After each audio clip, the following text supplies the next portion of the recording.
এদিকে যুক্তরাষ্ট্রের নিউ ইয়র্কে প্রধান উপদেষ্টার সফর সঙ্গী জাতীয় নাগরিক পার্টি এনসিপির সদস্য সচিব আক্তার হোসেনের উপর ডিম নিক্ষেপের ঘটনা ঘটেছে।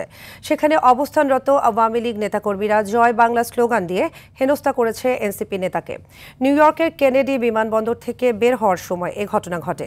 আক্তার হোসেনকে হেনস্থার একটি ভিডিও সামাজিক যোগাযোগ মাধ্যমে ছড়িয়ে পড়েছে।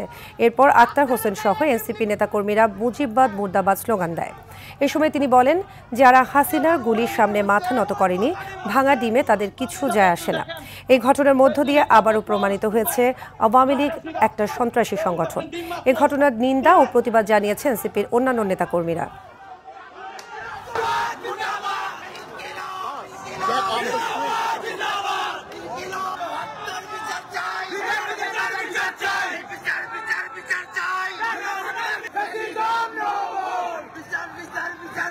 Sorry.